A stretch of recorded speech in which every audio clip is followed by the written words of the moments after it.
Salman Khan called me on my phone. क्या तुम जानते हो 1 अप्रैल 2003 में एक ऐसी न्यूज आई। शुरुआत में ही जब उन्होंने बात की तो मुझे लगा कि उन्होंने खूब शराब पी रखी थी, शराब के नशे में धुत थे। जहां पे विवेक ओबरॉय ने एक ऐसी बात बताई जिसे सुन के पूरा बॉलीवुड सन्न हो गया। उन्होंने कहा कि तुम मेरी तरह हो, you are just like me. उन्होंने ऐश्वर्या का नाम लिया, उन्होंने दिया मिर्जा का नाम लिया, रानी मुखर्जी का नाम लिया, और उन्होंने कहा कि मेरे इन सब के साथ उस न्यूज में विवेक ओबरॉय ने बताया कि सलमान खान उन्हें 41 बार फोन कर चुके हैं और वो उन्हें 12 बजे रात से लेकर 5 बजे रात तक मारने की धमकी दे रहे हैं। लेकिन सबसे बड़ा क्वेश्चन आता है कि ये पूरे इंसिडेंट में ऐसा क्या हुआ जिसने विवेक ओबरॉय का पूरा कैरियर बॉलीवुड से जड़ से खत्म कर दिया, और इवन उनके फैमिली मेंबर्स जिनका कनेक्शन बॉलीवुड में पहले से है वो तक भी विवेक का कैरियर नहीं बचा सके। तो ये सारी कहानी शुरू होती है विवेक ओबरॉय से, जहां विवेक का पूरा नाम है विवेक आनंद ओबरॉय, जिनका जन्म होता है 3 सितंबर 1976 में, वो भी हैदराबाद तेलंगाना में। साथ में उनके फादर एक पंजाबी आदमी है और लेजेंडरी एक्टर भी, जिनका नाम है सुरेश ओबरॉय, जो कि पहले एक एक्टर थे लेकिन बाद में पॉलिटिशियन बन गए। और अगर बात करें हम विवेक की मदर के बारे में तो उनका नाम है यशोधरा ओबरॉय, जो कि तमिल फैमिली से बिलोंग करती हैं। इवन यशोधरा जी का एक फैमिली बिजनेस था चेन्नई में, जिसे आज की कंडीशन में उनके पेरेंट्स संभाल रहे हैं। और यशोधरा जी ही मेन रीजन थी जिसकी वजह से आज के टाइम पे विवेक को तमिल और तेलुगु बड़े अच्छे से आती है। और इसी के साथ अगर बात करें विवेक की प्राइमरी स्कूलिंग की तो उन्होंने राजस्थान के अजमेर में बॉयज बोर्डिंग स्कूल जिसका नाम था मेयो कॉलेज, वहां से अपनी स्कूलिंग कंप्लीट करी और चले आए मीठी बाई कॉलेज जो कि मुंबई में स्थित है, और यहाँ पे अपनी बैचलर्स डिग्री कंप्लीट करी जो कि थी फिल्म और एक्टिंग में। और उसके बाद एक्टिंग सीखने के लिए लंदन चले गए, जहां पे वो मिले न्यूयॉर्क यूनिवर्सिटी के डायरेक्टर से, जो कि विवेक को अपने साथ न्यूयॉर्क ले गए। और वहीं से विवेक का एक्टिंग में इंटरेस्ट जागना शुरू हुआ और फिर मास्टर डिग्री कंप्लीट करने के बाद वो वापस इंडिया आ गए। और आते ही विवेक ने एक्टिंग करना शुरू नहीं कर दिया। पहले उन्होंने एज ए स्क्रिप्ट राइटर बहुत लंबे समय तक काम किया, और फिर जब वो 26 साल के हुए तो उनकी फर्स्ट फिल्म आई, वो भी 12 अप्रैल 2002 को, जिसको राम गोपाल वर्मा डायरेक्ट कर रहे थे, और मूवी का नाम था कंपनी, जहां पे वो मिले मनीषा और अजय देवगन से। हाँ, मनीषा कोर्राला, हाँ कैसे प्रोनाउंस करते हैं इनका नाम। और एक चीज नोटिस करने वाली थी कि विवेक स्टार्टिंग से एक अच्छे एक्टर थे, क्योंकि उन्हें इस मूवी के लिए बेस्ट डेब्यूट और बेस्ट सपोर्टिंग एक्टर का फिल्म फेयर अवार्ड मिला। जिसके बाद आगे चल के उन्होंने फिर राम गोपाल वर्मा के साथ दूसरी मूवी की जिसका नाम था रोड, और उस मूवी में लीड एक्टर थे मनोज बाजपेयी।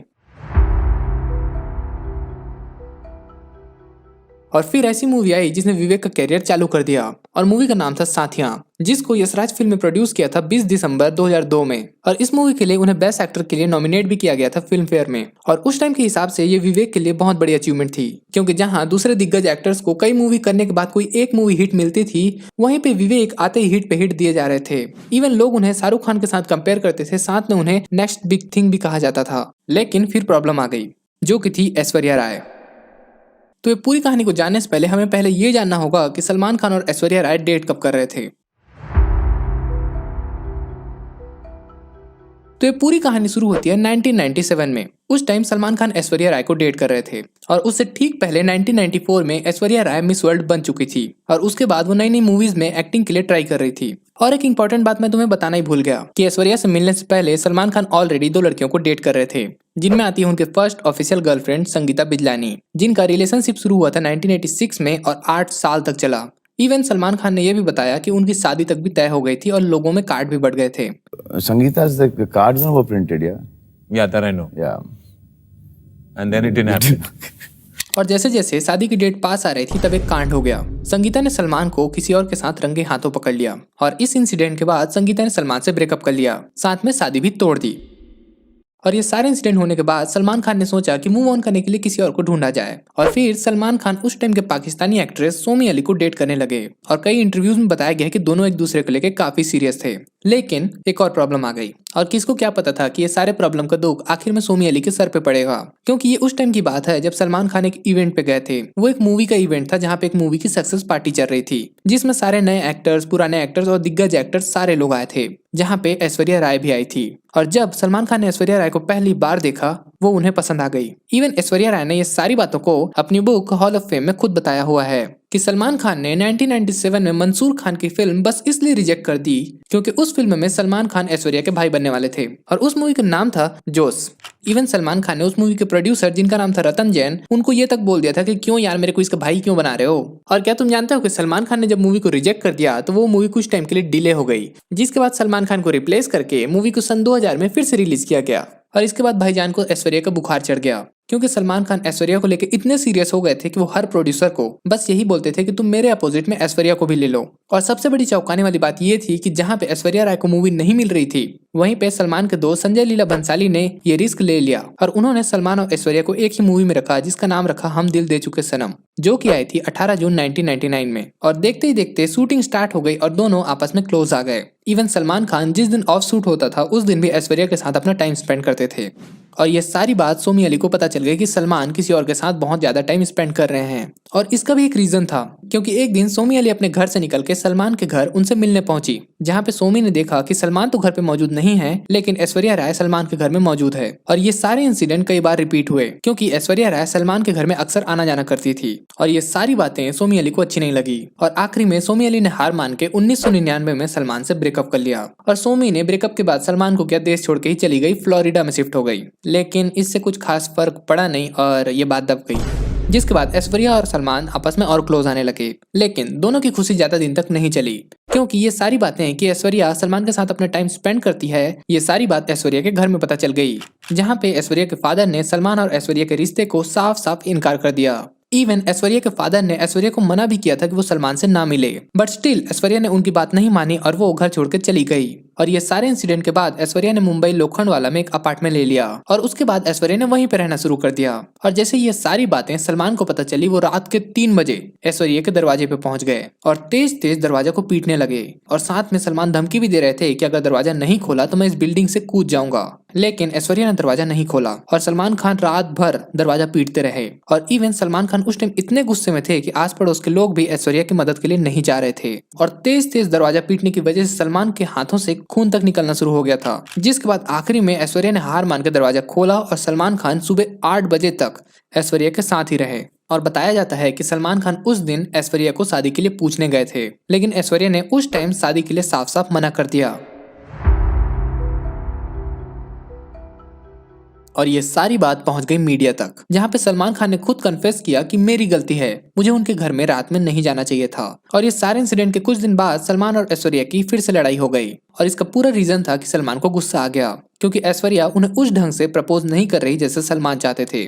फिर आया कहानी में ट्विस्ट क्योंकि सोमी अली ने सलमान को फोन लगाया और उसका रीजन था कि सोमी अली के फादर बहुत ज्यादा बीमार थे और वो चाहती थी कि सलमान उनकी मदद करें, जिसके लिए सलमान ने बिना ऐश्वर्या से पूछे रातों रात फ्लाइट बुक करके फ्लोरिडा चले गए। और जब सलमान खान वापिस आए तो ये सारी बात ऐश्वर्या को पता चली, जिसके बाद ऐश्वर्या को बहुत गुस्सा आया क्योंकि इस रिलेशनशिप में उनकी बस लड़ाइयां ही लड़ाइयां होती जा रही थी। और इवन वो जिस लड़के को पसंद कर रही है मतलब सलमान को, वो अभी भी अपनी एक्स के साथ बात कर रहा है। और फिर सलमान खान ने ऐश्वर्या से माफी मांगी और आखिरी में बहुत लंबी बातचीत के बाद झगड़ा शांत हो गया। इन शॉर्ट बात सुलझ गई।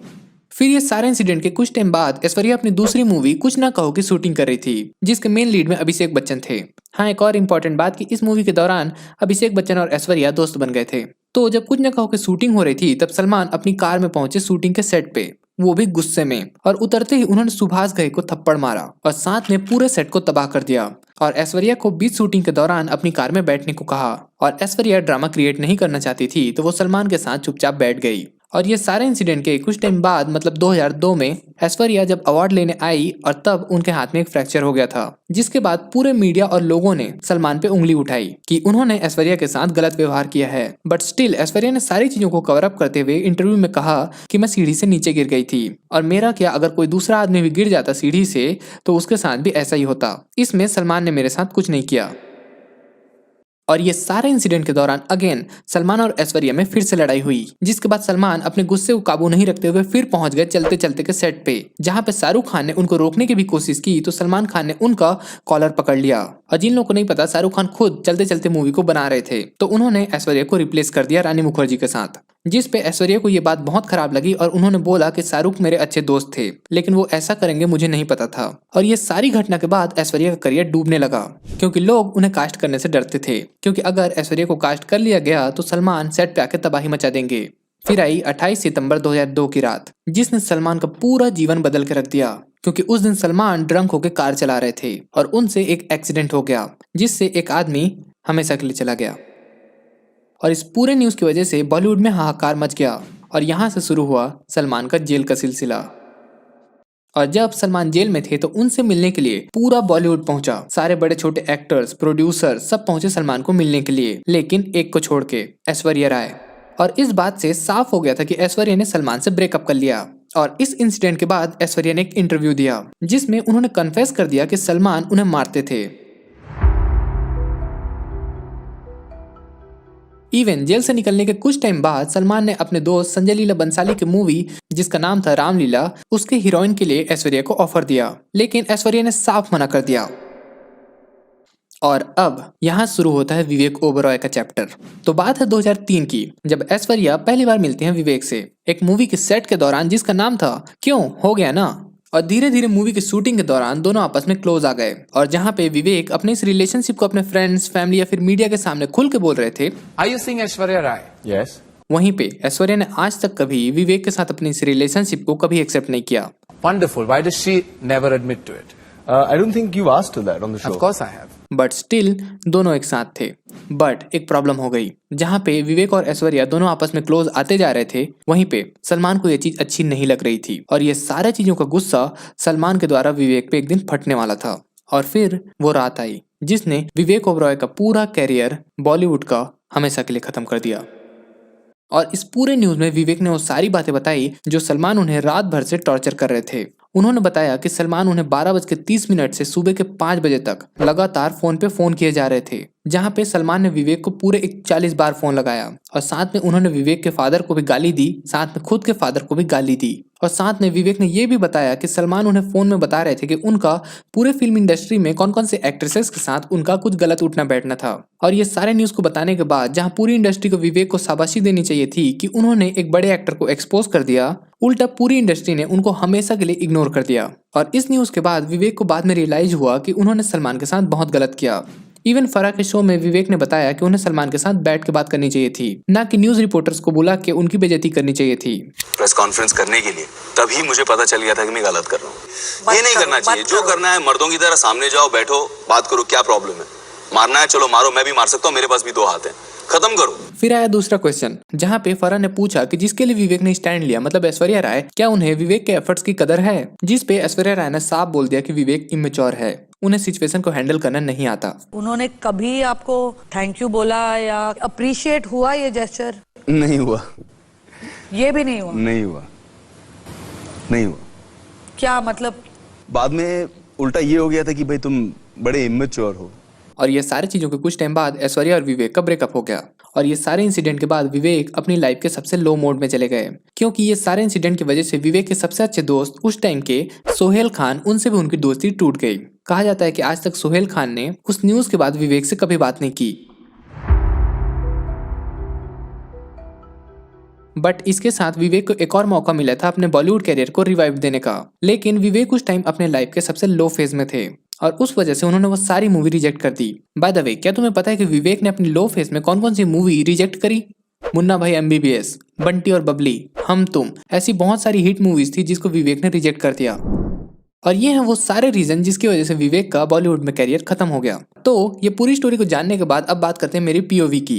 पॉइंट नंबर 1, पर्सनली मेरे को लगता है कि जहाँ पे ऐश्वर्या ने विवेक को इमेच्योर बोला, लेकिन रियलिटी ये है कि यहाँ पे इमेच्योर और कोई नहीं, ये दोनों थे। क्योंकि जहाँ पे रिलेशनशिप खत्म हो चुका है तो अब इन दोनों को मूव ऑन कर लेना चाहिए था, लेकिन नहीं, सलमान खान अभी भी ऐश्वर्या की लाइफ को बाहर से कंट्रोल कर रहे थे। और इवन ऐश्वर्या, जहाँ पे पहले रिलेशनशिप में जहाँ सलमान खान उनके साथ गलत व्यवहार करते थे, वो स्टिल अपना 100% दे रही थी। और जहाँ पे विवेक, जो कि सलमान को एक्सपोज कर रहे हैं, पूरे देश के सामने ऐश्वर्या का स्टैंड ले रहे हैं, वहाँ पे 20% भी नहीं दिया और ब्रेकअप कर लिया। और चलो माना कि विवेक को कॉन्फ्रेंस नहीं करनी चाहिए थी, क्योंकि ये सारी चीजें बैठ के भी सॉल्व हो सकती थी, लेकिन ब्रेकअप, इसकी क्या जरूरत थी? ये तो बीच में छोड़ने वाली बात हो गई।